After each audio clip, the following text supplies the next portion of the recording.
No matter if points are gained or points are lost, there will be much to discuss. For analysis regarding tonight's Winnipeg Jets game, here are Dave Manouk, Ezra Ginsburg, and your host, Drew Mandel. The Illegal Curve post-game show, presented by Play Now, the official sports betting partner of the Winnipeg Jets, starts now.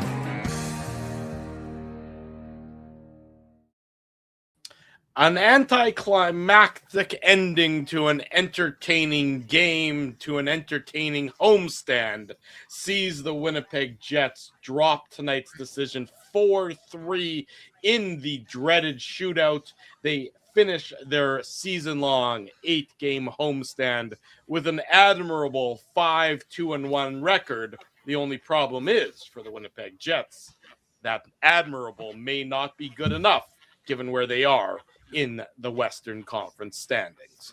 Good evening, Winnipeg. Good evening, Manitoba. For all those joining us live this evening on our YouTube channel and all of our social media platforms, we say good evening, universe, and welcome to the Illegal Curve post-game show.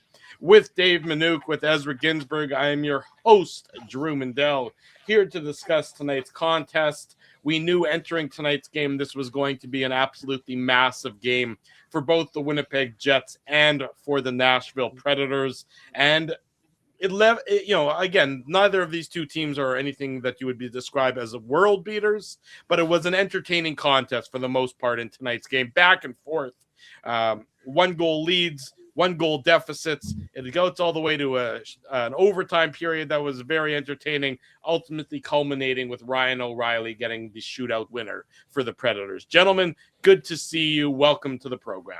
What's up, boys? Happy St. Patrick's Day. Yes. To you boys in the chat. And I think it's Is that why you guys are wearing green?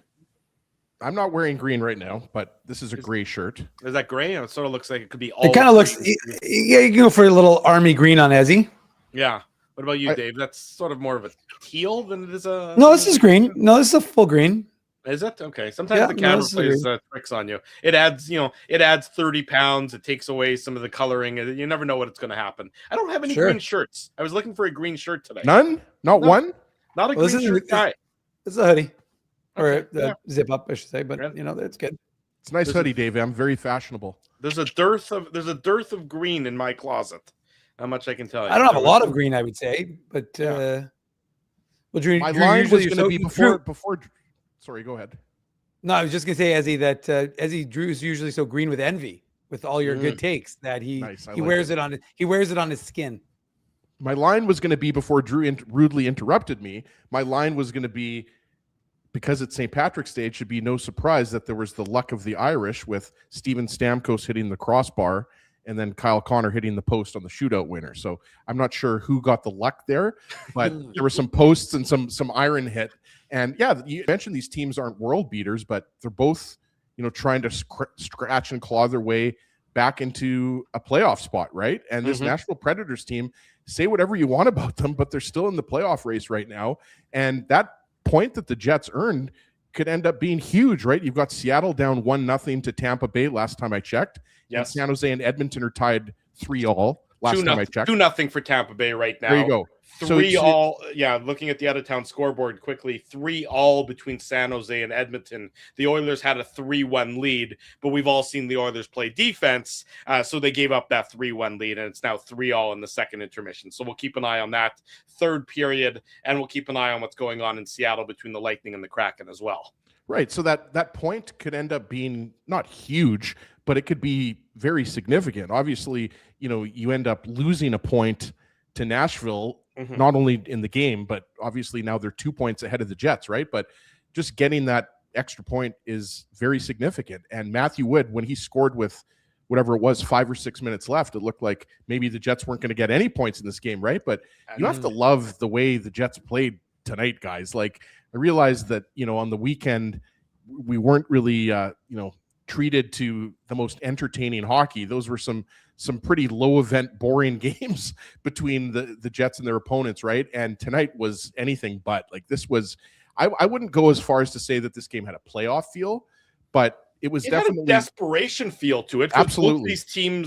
Both these teams were desperate. They knew where they are in the standings. They knew that a clean 2 points, neither team got that clean 2 points, but that there was an opportunity to move closer to either the Kraken or the Sharks, in the Western Conference playoff standings. And depending on what happens in Edmonton and depending on what happens in Seattle, it's possible for the Jets and the Predators to both have gained ground tonight in the race for the final playoff spot. I mean, as things currently stand with those 2 games in progress, the Jets are now 4 points behind the Kraken. They entered the night 5 points back. The Predators, they're just 2 points back of Seattle right now. So they got the 2 points that they needed. So both these teams knew how significant the stakes were in tonight's game. It's really no surprise that it's a 3-point game as a result. We see so many of these teams when they're close to each other, when they're doing battle with each other, when every team around them doesn't want it to be a 3-point game, inevitably it ends up as a 3-point game, which is what happened tonight between the Jets and the Predators. But for a homestand that certainly saw some duds of some games and some games where the Jets weren't the better of the 2 teams, yet they still came away with a victory, tonight was one of the Jets' better performances, and they probably deserve better. I mean, when you look at their puck possession metrics, you look at the high danger chances in this game, the Jets controlled both of those areas. UC Saros, I thought, was very important tonight for the Nashville Predators.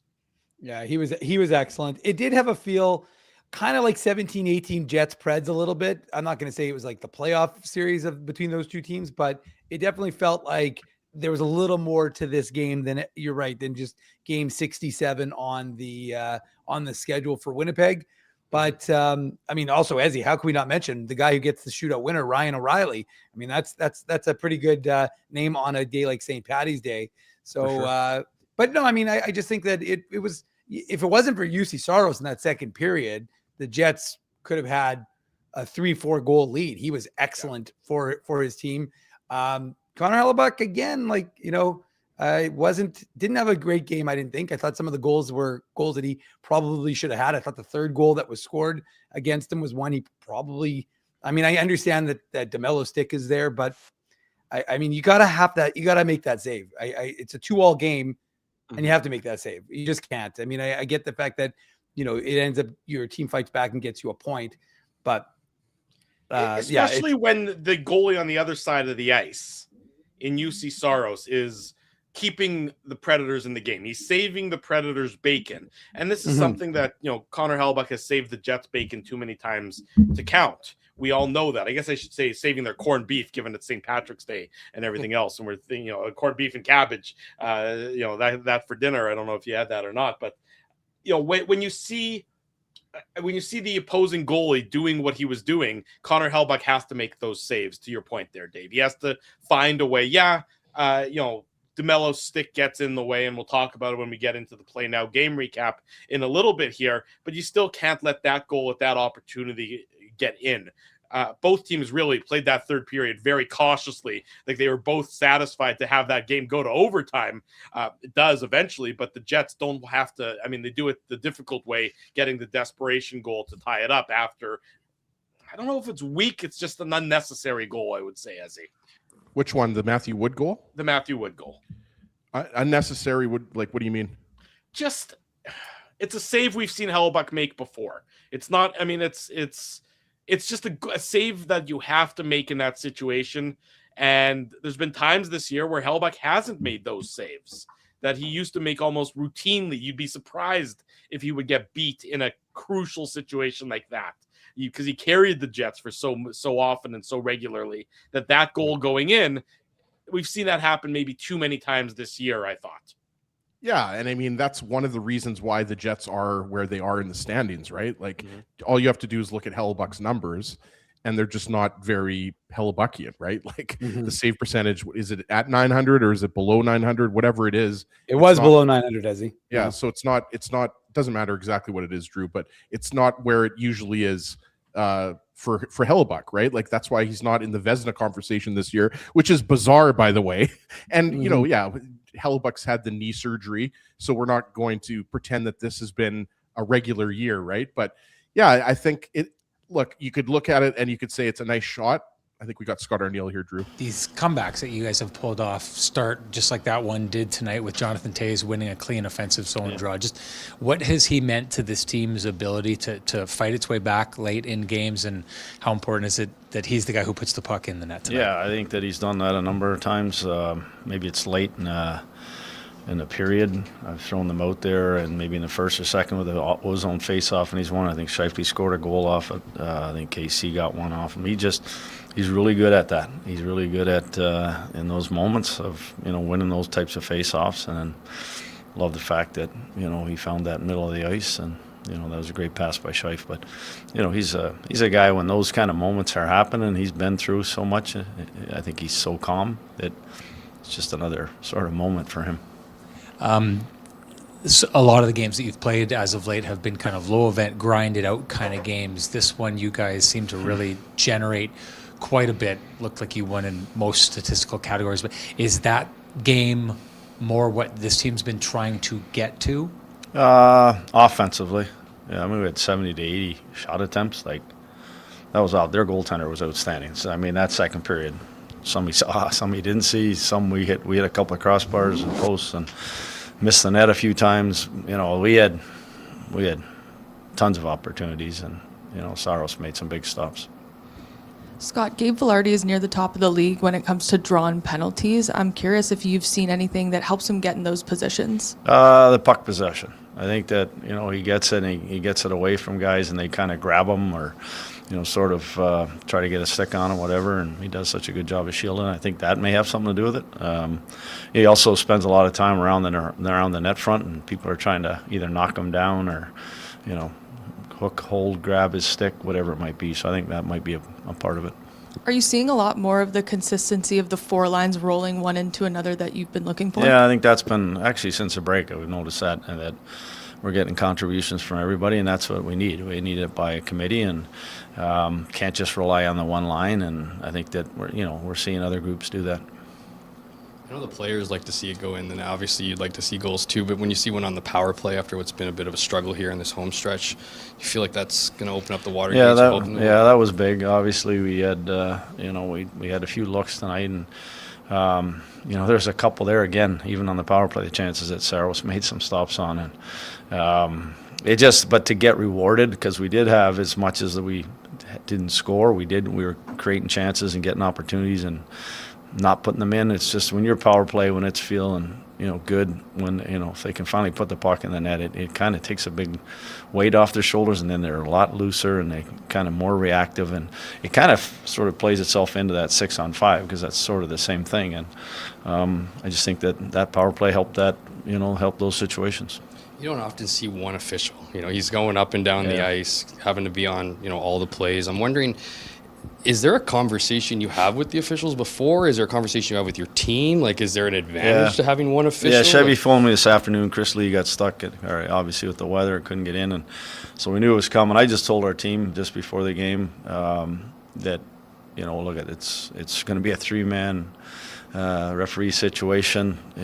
Let's not get all bent out of shape if a call gets missed or anything that happens. He's gonna they're going to try and be there at their best. And at the end of the day, he saw me had to do a lot of skating end to end. And, I think that, Brandon did a good job at the end of the day. And we did talk at the beginning and just help me here. It was more of what he was saying. He's like, help me here. So I think both benches were pretty good at not, there was a few probably. A few more opportunities for penalties to be called. But at the end of the day, I think that, just respecting that there's only one guy there. Interested in your usage of Morgan Barron, specifically a shift where he was up alongside Perfetti and Gabe Vilardi. Is this an example of him earning more opportunities? Well, that one, Lau skate broke. Oh, okay. Yeah, that was what that was. But, yeah, I mean, the thing about Barry, he's having a heck of a year, and I use him in overtime because, one thing about him, he's a great skater. He's a great skater, and you put him in situations. He's a really good face-off guy. You can throw him on both wings. So he's multi-purpose, which I really like. And I'll just ask, I asked Gabe Vilardi the same thing. Is this a scenario you look at as a point won or a point lost, or does that apply? Yeah, that's all we have to look at is that 1.1. we got one. I know it's Nashville, who's now they're up on us by 2, but again, it's just find a way, keep staying in all these games. That should have been a 2-pointer, but we got the one. We'll see what happens around the league, and now we got a real tough road trip here. Again, we're back into these 4 and 6. It'll be 3 and 4.5 days, or 3 and 3.5 days. So take care of our business out there. So 5-2-1 overall in the homestand. How would you assess that record? Yeah, I think it very well should have been 6-2, but yeah, I think that we talked about the importance of this because it could have went the other way, and we could have said, "All right, we're done." I think this just continues to give us hope, and that it gives us sort of something to continue to build off. Now we got, like I mentioned, tough road trip and some tough buildings. So you want to be 8-0, but at the end of the day, I like the fact that we did a lot of good things through this homestand. Thank you, guys. Thanks. Yeah. Resting the assembled media, that was Scott Arnael after the Jets drop a 4-3 decision in a shootout to the Nashville Predators, finished the homestand with a 5-2-1 record. Edmonton has retaken the lead at home against the San Jose Sharks. 4-3 the Oilers lead with about 14 minutes to go in the third period. So we'll keep you abreast of that game throughout the course of this post-game show. Before we get into the nitty-gritty, the last question about the homestand in general. 5-2-1, it's a good record. Probably could have been 6-2. Conversely, the Jets probably could have lost one of the games that they won, especially on the weekend against Colorado, where they were badly outchanced and outplayed. How would you assess the homestand in general before we move on to today's specifics of tonight's contest? I think you'd probably have to say it was a successful homestand, right? Like, even though you leave a point on the board, look what they've done. They've climbed up the standings, and they've erased some deficits between them. Not erased the deficits, but they've made it a little bit closer. So I'd say overall, this was a fairly successful homestand. I mean, you'd obviously like to have gone 8-0. And some of these games, like I look back at the Anaheim game, was probably the worst game of the homestand. And the games on the weekend, I think, especially against Colorado, I think they were lucky to get the 2 points in that game because Colorado was all over them. That was Connor Hellebuck stealing that. But I mean, that's what you need this time of year, right? Eric Comrie gave them excellent goaltending on Sunday, right? And St. Louis played the Jets hard, right? But yeah, overall, I mean, they've given themselves, like, what are they, 4 points back of Seattle right now? So 4 points pending tonight. Temporarily, but Seattle is losing. So there is a good chance, or a better than 50% chance that they're going to end up 4 points back of Seattle. So that's what they've done, Dave. They've given themselves a chance to remain in the playoff race. And that's really all you can ask for, considering where they were, prior to the Olympic break. Yeah, and that was something we talked about with the players today and after morning skate, was just that, you've gone from a team that was essentially last in the league, or close. I guess the Vancouver Canucks have been the worst team in the league for 1,000 years this year, but you've been a basement team, and now you're still around the bottom, but you're closer to that. Like we've been talking about, Nashville, Seattle, LA, San Jose, they're not very good. They all have and Winnipeg are all very flawed hockey teams. So the Jets have been able to manufacture points in 6 of their last 8 games or something like that. So it's been good in that regard. Unless you're a member of the Ethical Tank Nation, then you're not so happy. But the fact is that we'll see this road trip with 3 games, tough one. Obviously, you got Boston Thursday, then the back-to-back versus New York and Pittsburgh. Not that New York's very good at home, so that might be a scheduled win, right, guys? But Pittsburgh's been playing real good hockey. They spanked the Avalanche yesterday without Sidney 7-2 Crosby or something. Yeah, something like that. So the Penguins are playing some good hockey right now. Boston obviously knows they need to win. So this is going to be the road trip that kind of seals the Jets' fate, I would imagine, for the remainder. Obviously, with only 16 games left on the schedule. Is it 16 or 15 after this? 15. They just played 15. Sorry, yeah, this was the 16th. So 15 games left. It's not going to be an easy, road, and 5 of those are at home, 10 are on the road. So it's a road heavy schedule from here on out. So the Jets are that's where they're gonna have to do the most of their damage is on the road. and that's Yeah, five of their last 8 in April are on the road. Yeah, and the only other thing I would say before we get into the goals there, guys, was I thought the Jets' best play was at 6-on-5 today, which is funny because for a lot of the season, they had the not 6-on-5 just for the third period. I'm talking about when they had the delayed penalties and they really kind of hammed the Preds in. But it was funny because if you remember earlier in the season, the Jets looked atrocious at 6-on-5. And that was, I thought, an area of something. And the only other thought I had, Ezzy, I don't know about you. I said this to Drew while we were getting ready to start the show. Steven Stamkos, I know he's got, first of all, I don't know how he has 31 goals because I didn't notice him until the overtime. Like I actually had said at one point, is Steven Stamkos in this hockey game? I didn't notice him until he had a chance in OT. And then I was kind of like, okay, there he is. But I just couldn't, it's hard to reconcile what I watched tonight and also the fact that he has 31 goals. Yeah, he almost had goal number 615 in overtime if it wasn't for the Mr. Crossbar, right? Yeah. And correct me if I'm wrong. We haven't talked a lot about we'll obviously get into it in the Play Now game recap, but correct me if I'm wrong, but Jonathan Toews scores that goal to tie the game up. And is there not a bonus in his contract that he gets $500,000 if the Jets make the playoffs? So that could have been a $500,000 goal.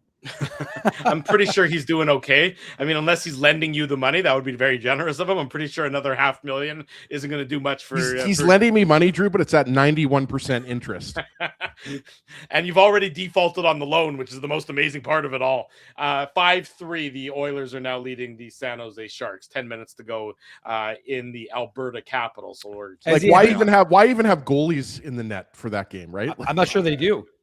Honestly, they two teams that are not defensive stalwarts in Edmonton and San Jose. I think, was there a stat that I heard on the broadcast, I guess after you factor in tonight's shootout loss, that in 1-goal games since the end of the post-Olympic break, the Jets are 5-0-6 in 1-goal games that they've earned, that they played 11 1-goal games, I guess, of the 13 they've played since the Olympic break, and they've got points in every one of those 1-goal games. That's I think that I heard Dan say that on the broadcast, and I could be wrong. Have they played 13 games since the Olympic break? I mean, they just finished 11.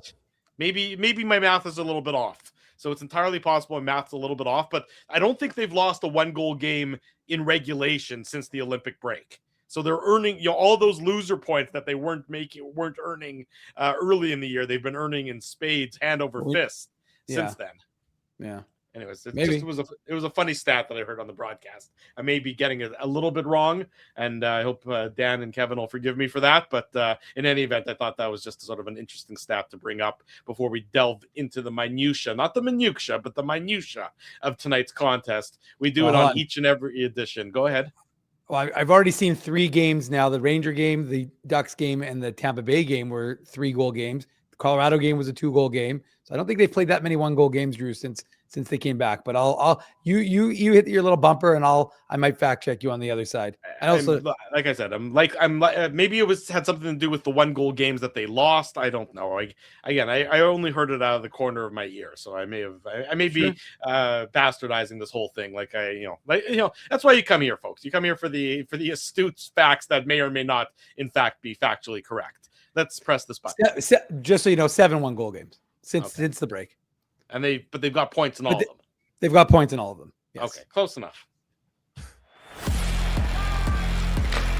The Play Now game recap.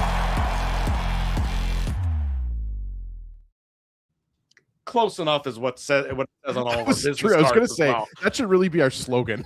Illegal curve hockey. Close enough. Sign up for Play Now and get a $20 lottery welcome bonus. Play Now is Manitoba's local, legal, and secure gambling site and the official betting partner of the Winnipeg Jets. Conditions apply. 18+. Enjoy responsibly. Yes, that's very apropos, Mr. Ginsburg. The Jets open the scoring in tonight's. The Predators open the scoring in tonight's contest. 13:02. Into the first period. It's a power play goal for Eric Hall. This is with Dylan DeMello in the box. He trips Reed Schaefer. The power play strikes for the Predators. Roman Josi, Luke Evangelista getting assists. Evangelista quietly, by the way, is up to 39 assists on the season for the Predators. He's turned a good into be a player. real nice player. Yep. And Roman Josi was, I mean, again, in overtime, of course, he's going to be all over the place. But even before then, Roman Josi is still a treat to watch, even as he's getting a little bit longer in the tooth. This is it's a, like I said, a power play goal. It's a redirection. It's a tip in by Haula. There's traffic in front of Hellebuck. Haula is right in front as well, battling with Hayden Fleury. He gets the puck. He gets his stick on the puck and redirects it past the Jets goalie to give the Predators the 1-0 lead with about 7 minutes to go in the first period, Ezzy.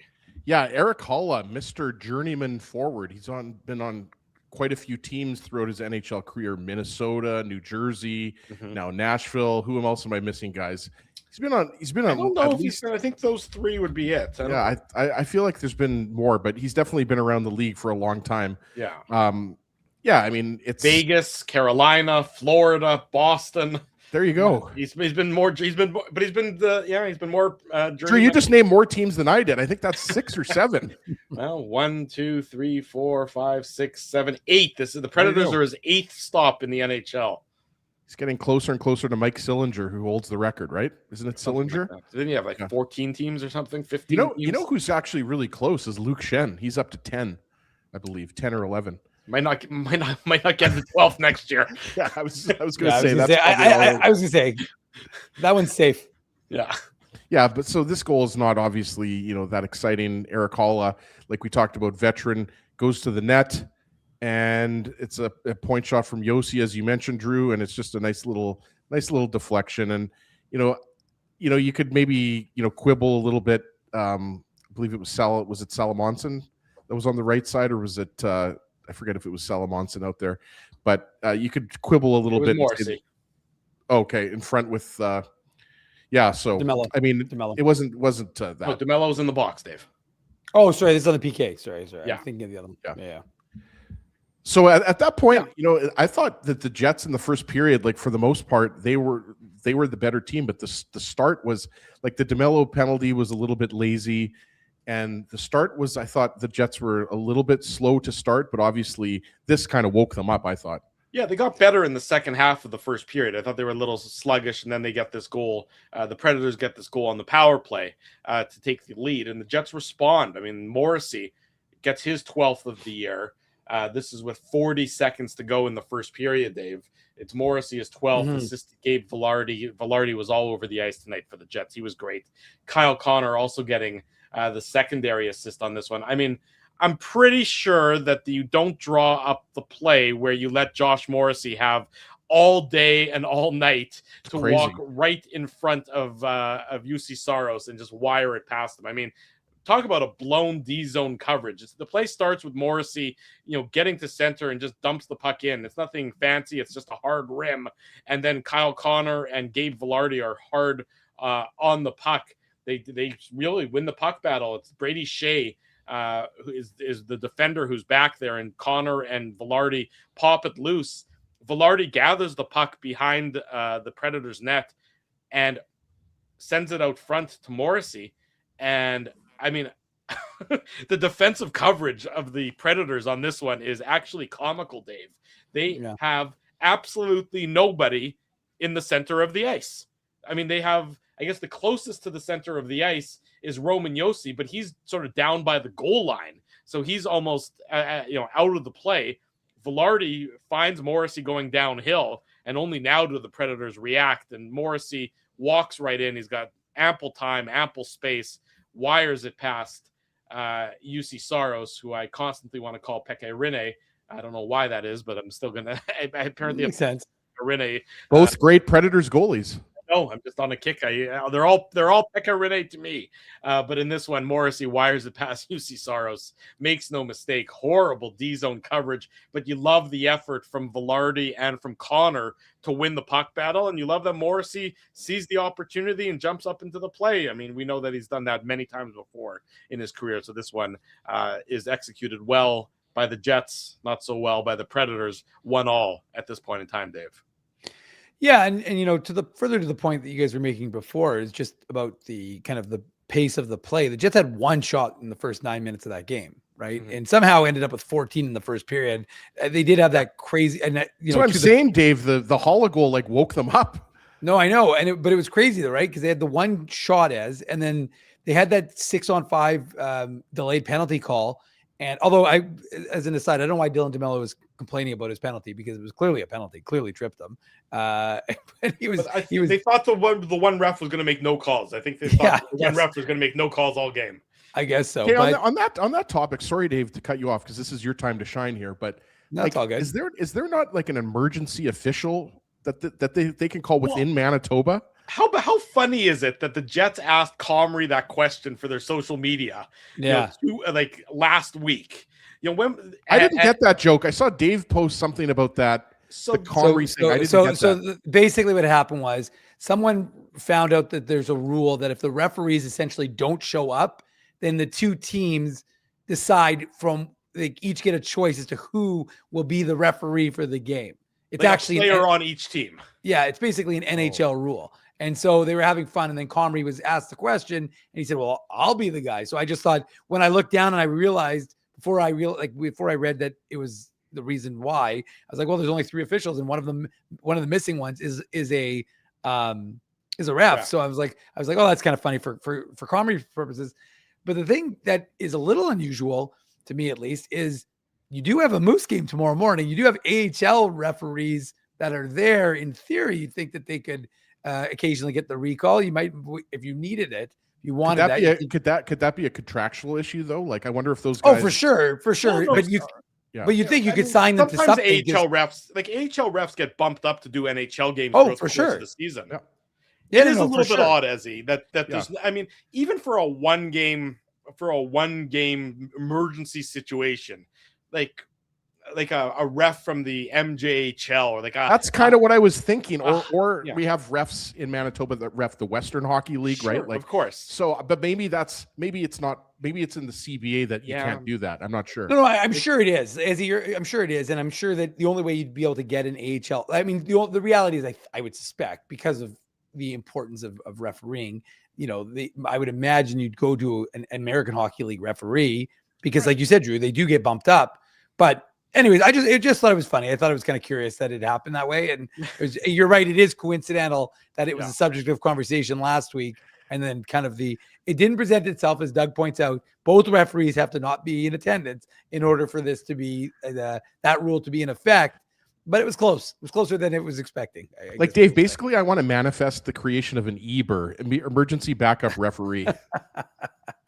But to the question that Drew asked, that I kind of derailed because I started talking about referees and one shot versus, again, I thought the Jets had a flurry, but the fact that they added 13 in that final 10 or 11 minutes was interesting. But yeah, I mean, it was. There's not really much more to say about the goal, Drew, other than the fact that you love the vision by Gabriel Velarde, and you also think that you cannot give, of all the players that you're going to give time and space to, Josh Morrissey is not that guy, right? As you can't let him come down Main Street, stop at the Greenbrier, then go to KP for a little bit, and then put the puck in the back of the net. So it was a big goal also because of the fact that it came with under a minute to go in the first period, right? So it gave the Jets some momentum, it gave some life, and especially because you felt like, as he said, that the Jets had woken up and they were kind of ready to get going.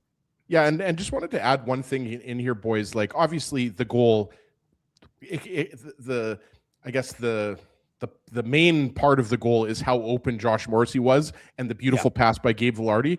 But just watching the goal, Brady Shea's the defenseman in the corner there. Kyle Connor makes a clever little poke along the boards to get it to Velarde. Just wanted to point that out there because obviously that's what we do in the Play Now game recap. We break these goals down and kind of go a little bit deeper, right? So I really like the play by Connor that honestly I didn't even really notice. At first I just thought the puck skipped over Shea's stick, guys. But if you look at the replay, Connor, it's a clever little poke that he makes along the boards to Velarde. Just wanted to point that out there. I thought this was maybe Gabe Velarde's best game I've ever seen him play. I'm not even joking. A goal and an assist, obviously, 6 shots, and he draws 2 penalties. Yeah. Like, he was and impactful. I don't know about you guys. I've talked to Dave about this, so I think he knows where I'm going with this, but Gabe Vilardi to me is the guy I like listening to talk to the media the most. You don't get any freebies with Gabe Vilardi. Like, it's pretty funny. Kevin Sawyer was asking him just about his game and going to the net and the plays that he makes in tight, and his answer. I just think his delivery is funny, and I just like his general vibe, Gabe Vilardi. So I just wanted to get that in there. Great game for number 13. Well, local man likes Vilardi. Breaking news at 11. But I mean, I tend to agree with Ezzy to the and if you look, like I said, I wrote on Twitter and I said, or X, whatever, and I said it's amazing to me if you look back at that trade that for Pierre-Luc Dubois, the Jets got Gabriel Vilardi. Here, let me read out the numbers just to confirm it, because I think I think it's notable. But for that trade, if you actually look at what they gave up, Pierre-Luc Dubois, the Kings had a grand total of 1 season from Dubois, where they had Pierre-Luc Dubois play in the NHL anymore. He does, but he plays for Washington. I know. 16 games with Washington this year, but 82 games with the Kings, 16 goals, 24 assists. Okay. Vilardi has played 184 games with the Jets, 75 goals, 77 assists. Iafallo, 230 games, 37 goals, 46 assists. Kupari played 87 games. Shocked that he actually had 5 goals. I forgot he actually had 5 goals one season and 4 assists. And also, by the way, they got Alphonse Frey, the 2024 second rounder that was tossed in. So that was a pretty big fleecing. When you just look at Iafallo and Vilardi, we don't know what Frey's going to look like eventually when he becomes an NHLer. But I just think you're right, Ezzy. Games like this make you realize, well, seasons like this. I mean, Vilardi said his goal, it puts him 1 below his career high. He's having an excellent season, and he's been healthy, so that's a huge thing. He's going to set a career high in goals and points. With, 15 games to go this season. 1-1 at the end of 20 minutes. The Jets, speaking of Gabe Vilardi, they take the lead 2-1. 5:09 power play goal, rare around these parts for the Winnipeg Jets. This comes with Philip Forsberg in the box for tripping, and takes the Jets all of 10 seconds to get the goal. Vilardi, his 26th assist to Perfetti, assist to Kyle Connor as well. Scheifele wins the draw over to Vilardi. Vilardi sends it back to Morrissey. Morrissey sends it down low to Kyle Connor. Connor walks behind the net. He feeds it out front. Perfetti is there, and then it bounces over to Vilardi.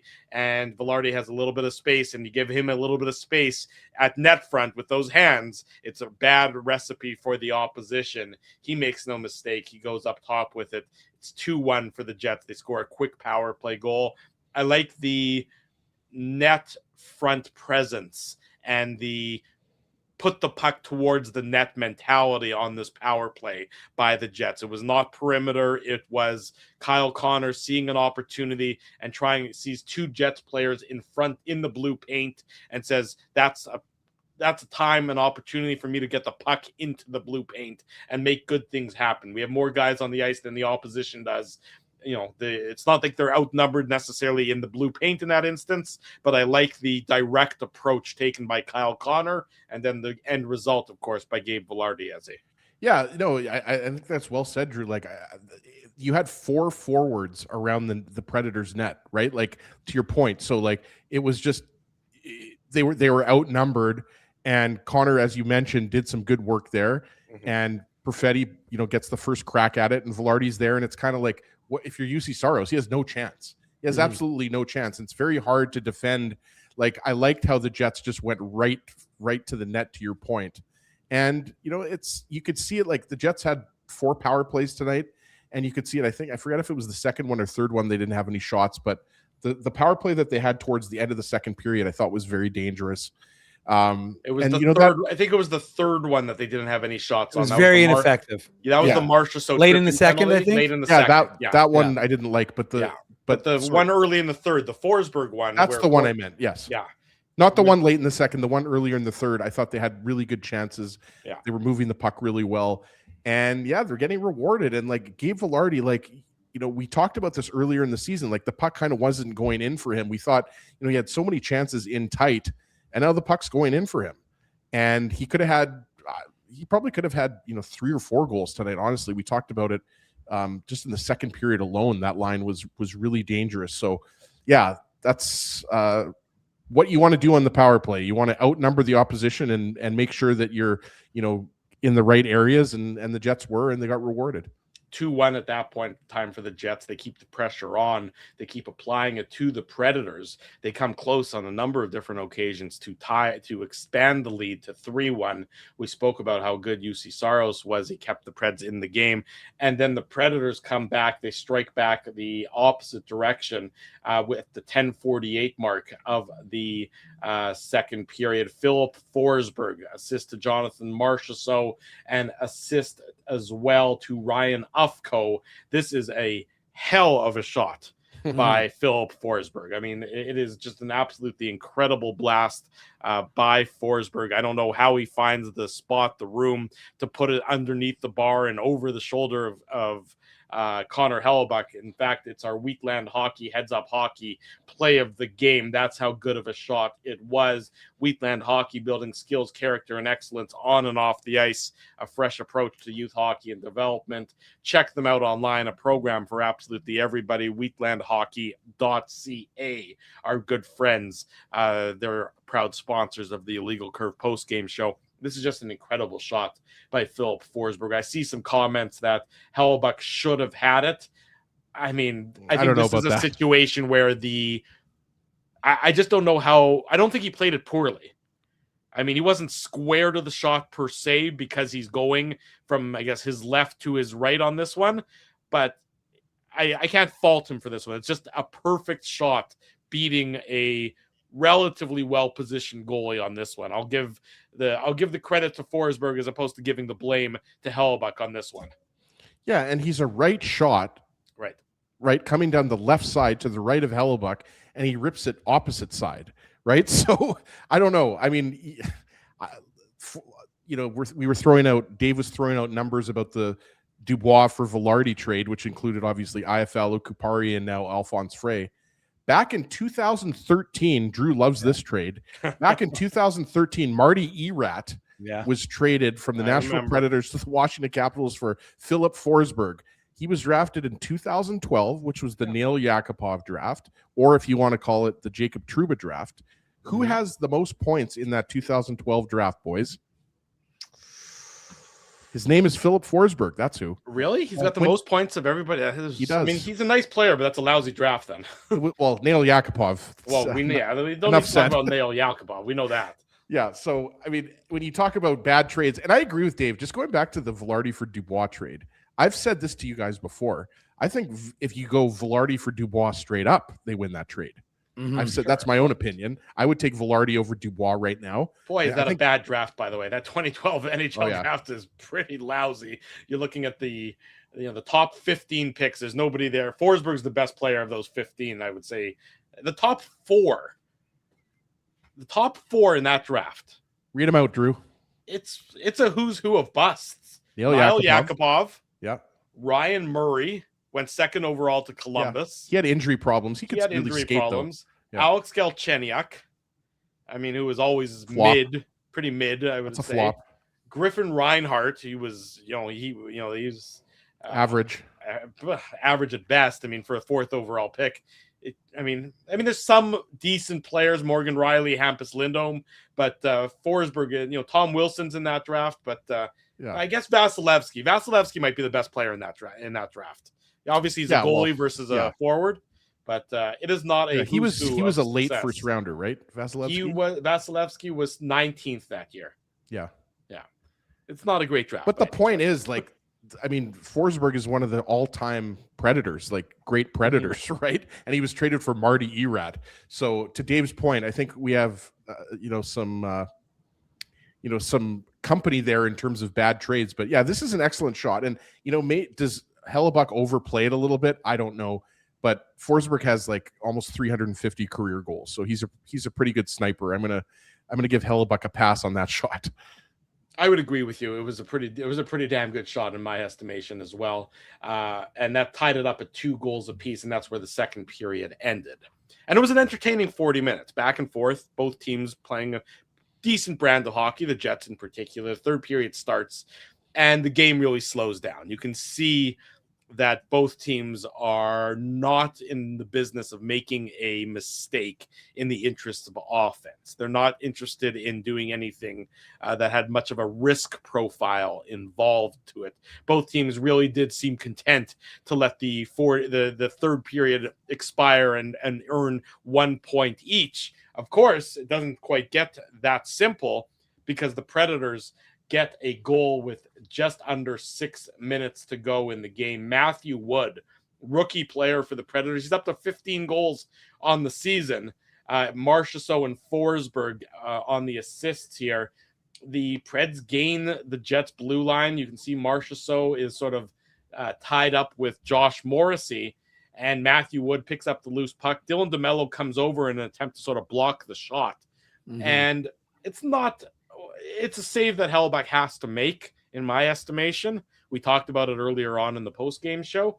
DeMello does come over, probably gets his stick in the way, more hurting than helping. I think, in fact, it sort of redirects off of his stick and elevates as a result.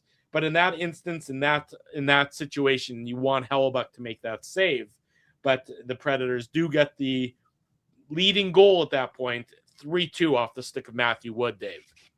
No, I mean, the initial play where the puck bounces and lands on Morrissey and he's kind of caught in that position, it's unfortunate, right? As we've been talking about the way that puck is kind of being the flip pass, and that's just a little bit unfortunate the way it goes and how they get past Morrissey. But yeah, I mean, I'm sorry, Connor Hellebuyck has to make that save. There's no question about it. It's not a function of like, well, it was weird, right? Because like you watched it, and I was home obviously for the third period, and I watched that, and it almost like you saw the shot, and then nobody really reacted as if they realized the puck went in the net. Like the TV didn't react, the players didn't react, so it was almost like, wait, did that beat him? And then you kind of saw him slump, and I was like, oh, that actually went in. So yeah, I mean, obviously, Don Cherry always used to say, right, if you're a defenseman, don't put your stick there because you're going to deflect it past your goaltender. I don't see it as deflecting, to be honest with you. I don't see that it makes contact, but you could say maybe it interferes with Hellebuyck's vision. I don't know, whatever. But the fact is, it's a saving. I'm sorry, he just has to make it. Like, you could say the second one, we can compliment both. Like, you could say that it's a phenomenal shot by Forsberg, who's a guy who has just oodles of talent, as he says, right? He's the biggest points producer in that draft class. But at the same time, the second goal, I'm more inclined to give him a little bit of latitude, even though I think he probably wants that one back to a degree. But the third one, he has to have that save. He just has to. I mean, it's just an unfortunate play with your top pairing out there, and in a game where you just can ill afford to lose, and now you've got to play catch up, I should say. Sorry. And I'm not saying that you couldn't, but ultimately it's just not a position your team it's not very tenable because you can't really afford to give Nashville points, right, Ezzy? Yeah, well, I think, look, on this particular goal, because obviously we're not talking about the whole game, we're just talking about this goal. I think, Dave, the word you used was slump, and that's the only thing. I've watched the replay now 5 or 6 times on my screen here, and based on Hellebuyck's size and the angle, right? Woods to the left of him.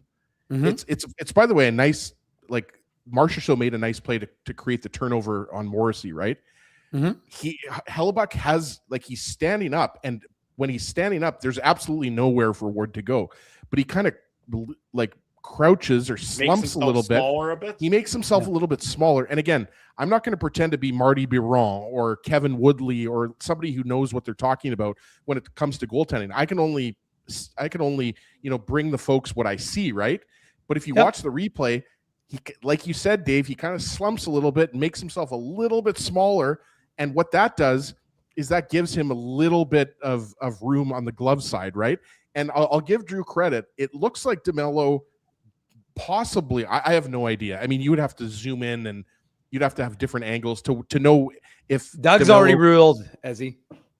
Well, even if the puck doesn't actually hit DeMello's stick, and I'll defer to the expertise of Doug on this one, DeMello's stick, I think, visually impacts Hellebuyck's ability to pick up the trajectory of the puck.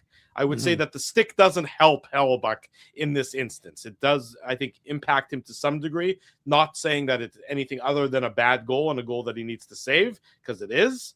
But I do think that DeMelo's stick visually impacts Hellebuck's ability to pick up the puck seamlessly off the blade.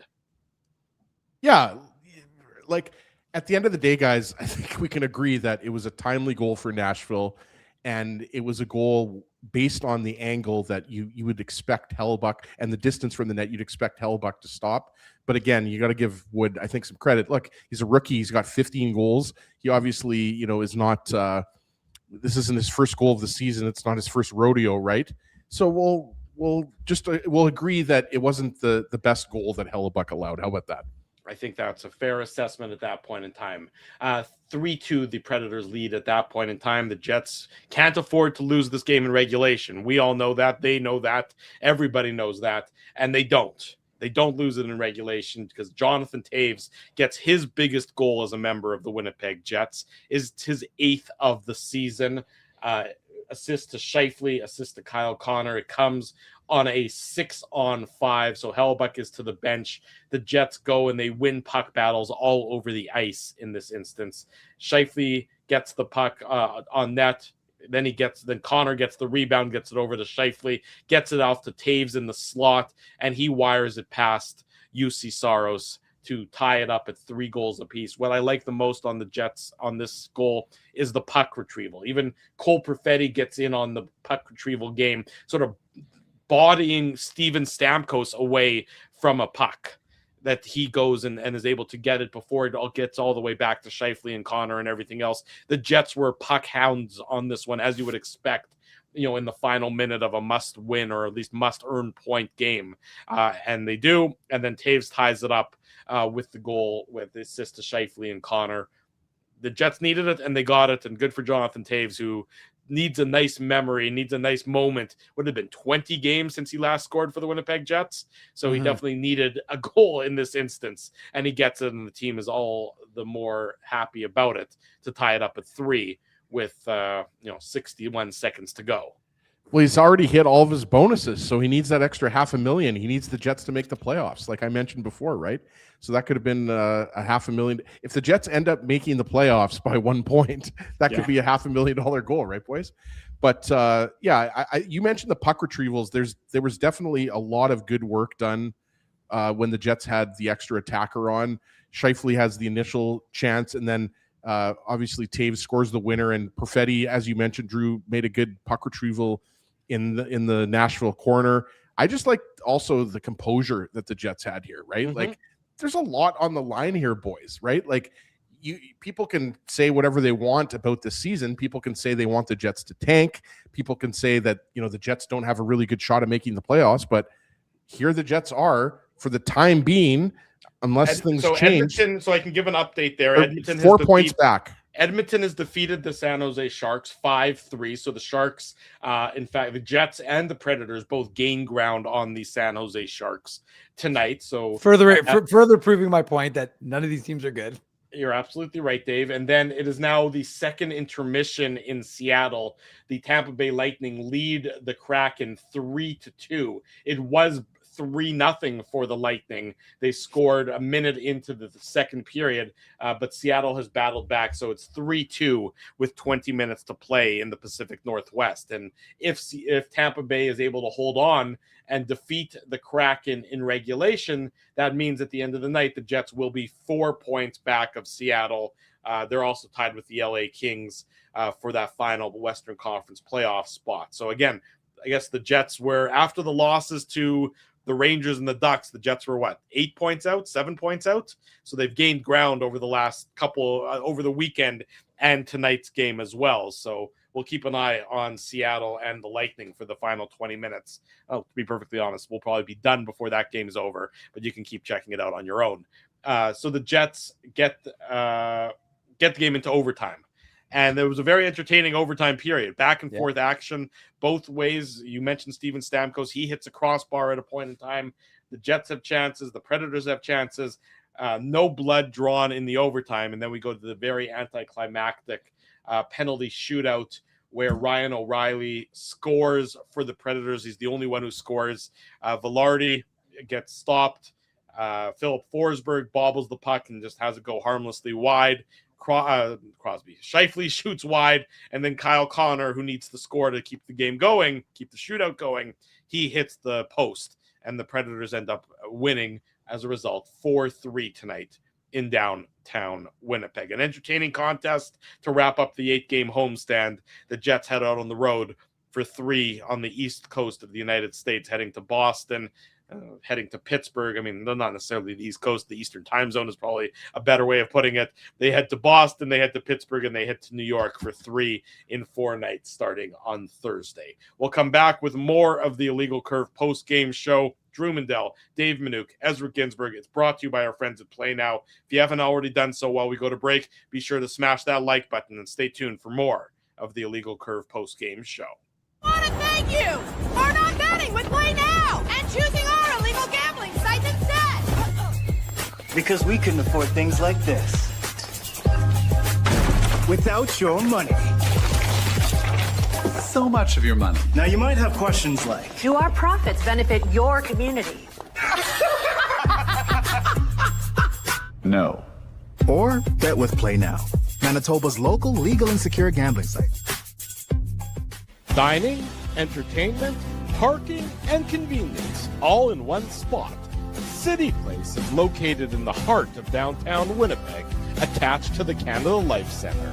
Whether you're working, living, or out for a night in the downtown, make City Place your go-to destination before or after the fun finds you. Lunchtime, game time, anytime. Visit City Place at 333 St. Mary Avenue, next to Canada Life Centre. Boys, I've made an important life decision, and I need your support. Oh, boy.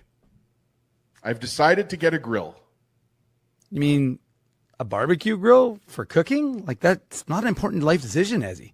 No. A grill for my teeth. A grill for your teeth? Do I even want to know why you're doing this? It's simple, really. Every time I go to Holt Dental, I get treated so very well by Dr. John and his team that I need to keep finding additional reasons to go back. I rely on Holt Dental for all of my dental needs, and they do it all, from regular cleanings to cosmetic dentistry. Plus, they have free parking at their front door, and you know how much I love my convenient parking. For all your dental needs, Illegal Curve recommends Holt Dental, conveniently located on Taylor Avenue near Grant Park Mall. For more information, visit them online at holtdental.ca. For over 40 years, Rumors Restaurant and Comedy Club has been Winnipeg's home for stand-up comedy. Renowned in the comedy world as a must-play venue, Rumors has recently been named Canada's top comedy club and a top 5 comedy club in North America. From birthday parties to date nights to fundraisers, wedding socials, and everything in between, Rumors is your destination for the best live entertainment Winnipeg has to offer. For information on upcoming shows, Rumors' incredible promotions, and to purchase show tickets, visit rumorscomedyclub.com. Hey Winnipeg, Joe Carter here. I look forward to joining you in Winnipeg on June 4th for the Ray D JCC Ken Cronson Sports Dinner. See you in June. Don't be late. At Boston Pizza, a fast lunch doesn't have to mean fast food. Now you can get a $15 lunch served in just 20 minutes, including your choice of a main, side, and drink. That's right, lunch for $15 at your local Boston Pizza.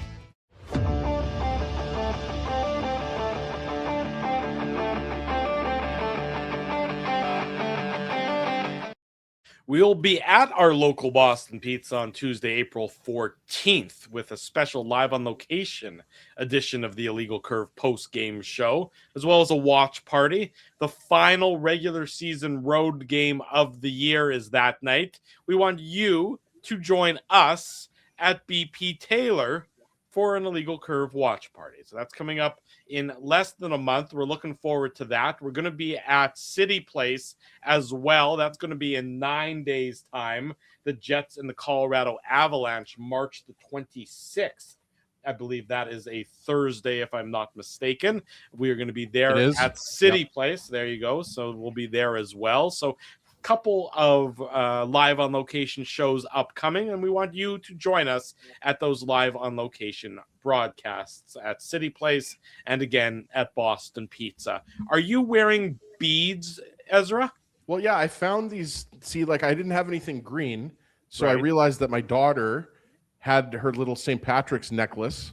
So there's my green. I forgot it was on the table, and I realized it's towards the end of the show, but I just thought I would represent. I am a quarter Irish, right? So I'm just glad you got those beads from your daughter and not because you took off your shirt and exposed yourself at on Bourbon Street. nobody's giving me any beads on Bourbon Street. I'll say this much though, Drew. I believe you've been to New Orleans, right? I have been, yes. That's the one, probably the American city I want to visit the most. I had I a just great think it would time. be so much fun there. It was so much fun, and I went for a bachelor party, so there was definitely a little bit of debauchery involved, and it was sort of our first trip post-COVID.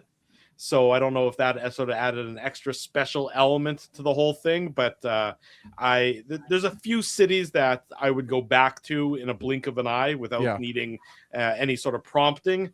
And New Orleans certainly was one of them. I'm glad I made it out alive. Let's go, Drew. Me and you will go bead hunting. Dave just choked on something. I don't know what that was, but Dave, I think Dave, even with his PJ, even with his private jet, is not offering us the use of the private jet and doesn't even want to come with us on our sojourn to New Orleans. So the PJ just goes to Vegas, Drew. Just to Vegas. It's a one-stop shop. Exactly. Okay, I think Dave wants to hit Drew with a shillelagh. That would be in keeping with the Irish traditions, right? So the only thing I was going to add, we don't know the one question mark we have. We'll find out probably tomorrow, Ezzy, because the Jets are traveling. So we'll find out who they're going to pluck off the Manitoba Moose roster because they only have the 12 forwards. We did, I guess, from a kind of notebook situation, tell fans that Neil Pionk did skate. It was the first time he skated with the team at practice. He was in a yellow non-contact, but he was skating, and he is going to be on the road trip, according to Scott Arnael. He said that was the first one. He's coming on the road trip. He'll be getting into contact here. That is the next step for him, getting real close. I'm not making any promises on the road trip, but he's coming on the trip to get into contact. He was asked for updates on Miller, Nemesnikov, and Niederreiter, and he said Nino and Vladdy are going. Millsy had to take a little bit of a reset, so not back on the ice yet, but the other two are up and running. They've kind of been doing the one-on, one-off or two-on, one-off scenario just to make sure the wear and tear isn't getting them. We'll see when we get back from the trip where they're at. So there's kind of your update. So the question becomes whether the Jets will, require another forward, because right now the only extra player they've got, of course, on the lineup who's healthy is Ville Heinola. And so we'll see if could be Danny Zhilkin time, Dave. Could be Danny Zhilkin, could be Walker Dewar. I'm going to lean towards Dewar, but I mean, I think both Zhilkin and Dewar are worthwhile recalls, but they did just call up Dewar and play him in a bunch of games, so I could see Dewar being the guy. We'll find out tomorrow. Bright and early, because the Moose in less than 12 hours time, boys, will be playing in front of 6,000 plus screaming kids at Canada Life Center with the last of the school day games. And it was kind of one of those, well, we've seen it a number of times this year, but it's the parent club and the farm team are both in the same city because the Moose are playing the Milwaukee Admirals for the next two games. So obviously the farm team of Nashville. So Nashville was in town tonight. The Admirals were also in town. Some of them, we saw them at morning skate, and we'll see them tomorrow, 10:30. Join me. I'll be joining Daniel Fink doing color tomorrow. So you can hear me on CJOB with Daniel. Rumor has it that instead of the kids chanting fight, fight, fight, fight, fight all game long, they're actually going to be chanting Manuk, Manuk, Manuk, Manuk, Manuk all game long. That's buzz on the street. Instead of 6-7, it's now going to be Minuk, Minuk, Minuk instead of 6-7 moving forward as a result of. Drew, can you do that hand motion again that you were doing? Those hands, get those hands moving. Is that what you want? Instead of this is somebody's going to meme this. They know that already. That wherever Drew's jazz hands is in the chat, he's not there, and it's going to be somebody else doing something with that instead. Love it, Dave M doing a little radio tomorrow, like the good old days. Yeah, 4-3, the Predators defeat the Winnipeg Jets tonight. Plenty more post-game coverage to come on illegalcurve.com. If you haven't already done so, smash that like button, subscribe to the channel, turn your notifications on, and be sure to join us on Thursday following the Jets and the Boston Bruins. A big thank you. Drew, I forgot to mention it last show, but I was a little hurt that you and Ezzy was not on the last show, but you were on the last show and you didn't do something. It's my half birthday. You didn't wish me a happy half birthday. I don't even know when your real birthday is, so I'm sure as shit not going to wish you a happy half birthday. Also, Ezzy, you're not Ezzy knows. Also, you're not 6 years old, so I don't think that's something you need to celebrate. Well, my mom called me, wished me happy half birthday. Just saying. That's very nice of your mom. I can assure you that neither of my parents called me to wish me a happy birthday on my half birthday, nor They would didn't I call you. expect They didn't them call to. you. They didn't call you on your actual birthday. That might be true also, but I would not expect them to call me on my half birthday either. So, I would expect Phyllis. Dave. I would expect Phyllis to have wished me happy half birthday. That's all I'm going to say. A million apologies for my oversight for not wishing you a happy. Phyllis loves her NHL Jets, and she loves her Dave Minuk. That's for sure. Thank you, Doug. Finally, Doug and I can find some common ground. What the hell is a half birthday? That's something you either celebrate Doug, when you're either 9 or you're 99. Those are the only two times it's socially acceptable to celebrate your half birthday. No, it's an important one because it's the Ides of March, Drew. So your half birthday is on March 15th. Correct. Okay. So your birthday is September the 15th. Also correct. I know when Ezzy's birthday is July 24th. I know that too. And I know your birthday is in August. I just can't remember. I want to say August 4th. August 4th. You're wrong. Okay, there you go. August You're both 6th. wrong. You're both wrong. 16th? August 10th. Okay, you can name. There's 31 options, and so far you're 0 for 4. Both of you. It's the first week of August. It is the first week of August. That is The correct. third. You've I was narrowed it close. down. August 8th. Nope. 7th? Yes, True. there you go. Finally, Yes. you figured it out. Well, the Yes. reality is, once you get into your 70s, I mean, it's not as important when the birthday actually is. Big thanks to our sponsors. I'm just glad I was able to derail the show for an extra 5 minutes talking about my half birthday. Doug, there is such a thing as a half birthday. Do you want to tell my mom that there isn't? You don't want a problem with Cheryl. I guess Phyllis is getting cake. Doug isn't. Yeah, I might exactly. mute both of your guys' mics. I'll be perfectly honest. Big thanks to our sponsors. Play Now. They're the title sponsor of this program. Rumors Restaurant and Comedy Club. Caroline Ray is at Rumors this weekend. I think there's about 6 tickets left for Thursday. Get them at rumorscomedyclub.com.